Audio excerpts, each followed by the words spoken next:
Hello,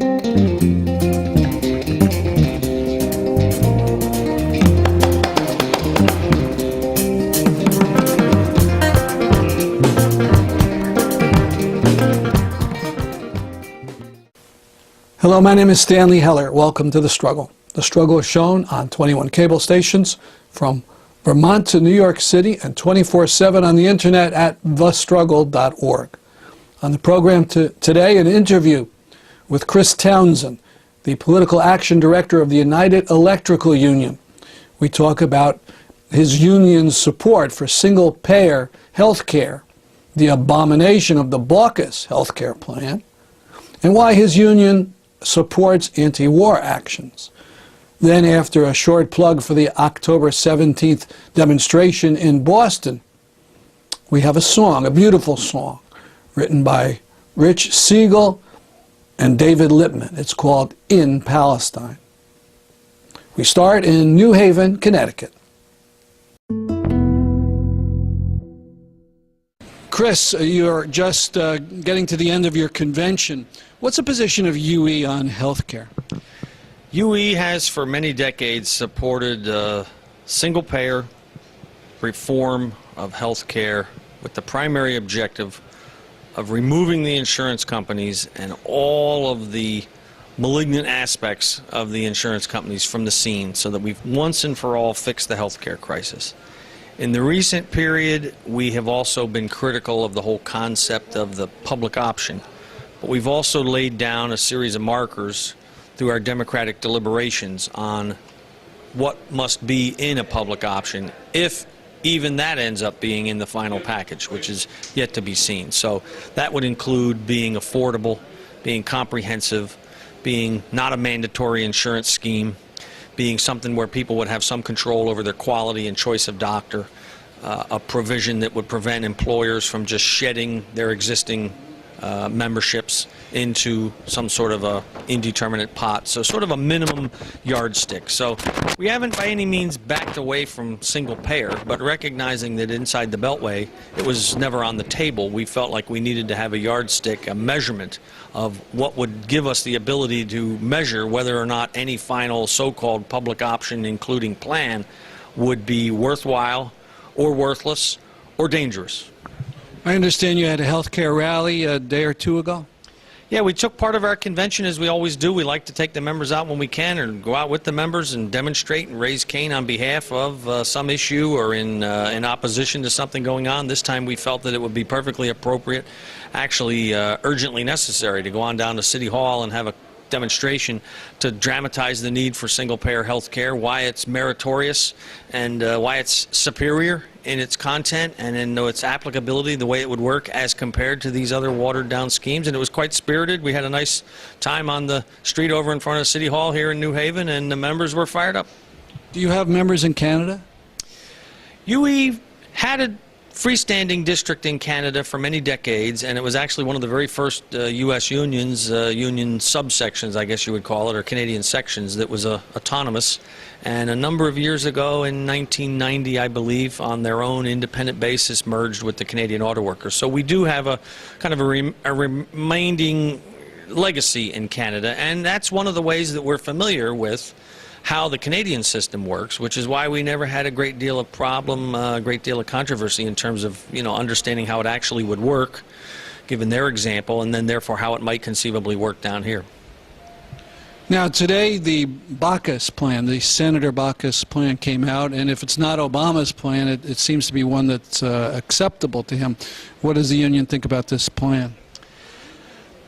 Well, we'll measure it as we've had to try to measure the other fragmentary plans. And I'll start by saying that this is I understand that there was a rationale from the Obama administration and the congressional Democrats as to why they took this path, kind of this fragmentary committee-by-committee approach, which will presumably come to some junction point. These various committees and subcommittees and the various pieces that they're working on will purportedly, supposedly, hopefully at some point come to a junction point soon where everyone, including my union and my members, will be able to sort of measure what it really contains.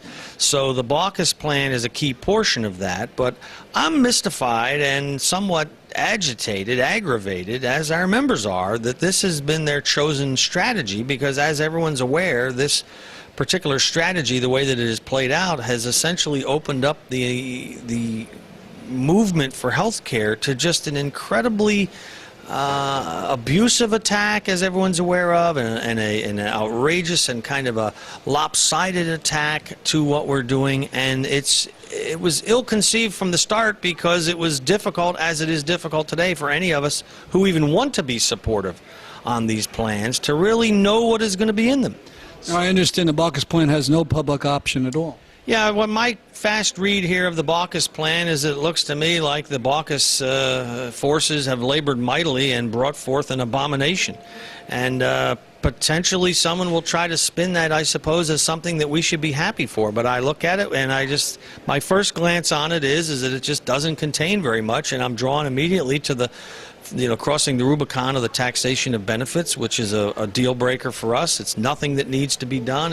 Could you explain that a little? Well, there's been for many decades this, only in the minds of inside the Beltway, would you have folks inside the Beltway who think that somehow workers and customers of insurance are somehow getting away with something on the tax front because they're not paying income taxes on the dollar values of what goes into their health insurance.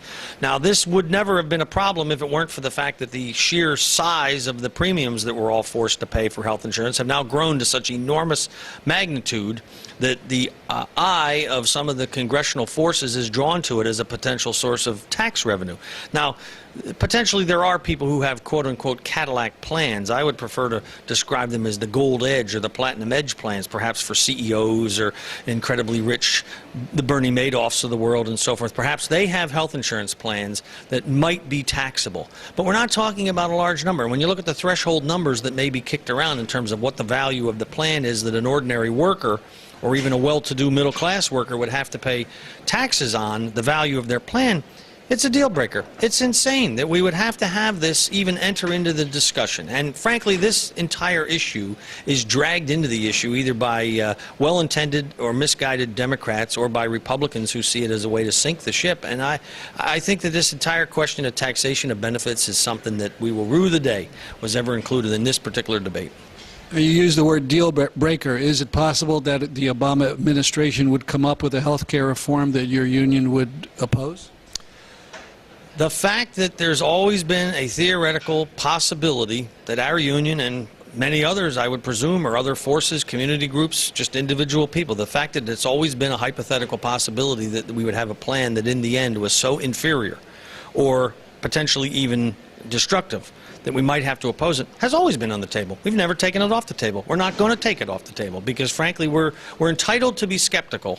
Supportive, conditionally supportive, realistic, yes, but we're entitled to be skeptical. And this is nothing that we ever wanted to talk about. This is nothing that we ever wanted to have to do. We never wanted to dwell on it, but we have a bottom line. And for those folks who entered into the debate and for their own personal reasons or organizational reasons didn't want to lay out a bottom line, well, that's their privilege. But I think it's potentially quite obvious now that by not having more clear-cut bottom lines from some of the larger players in this debate, this is what has brought us to this day, where now we're rummaging around kind of in the odds and ends of the best description of what we think might be in the plan, and we're really looking at it with the eye towards, is there enough here for us to be able to support something? And I just think it's been ill-advised. Of course, there could potentially be a plan that is bad enough that we will oppose it, and we're not looking forward to that, but if we have to, we will.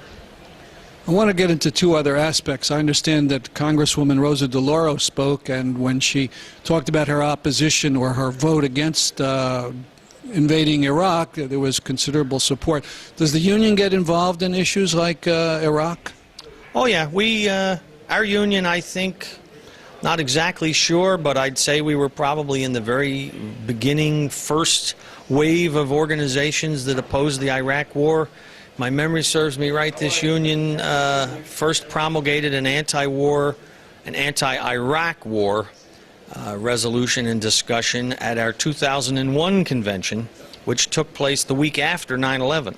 And it was quite obvious then that an invasion of Afghanistan was immediately on the table, and that we had no doubt that the Bush administration and the real president, Dick Cheney, at that time, would extrapolate that momentum into a full-blown invasion of Iraq. We had no problem.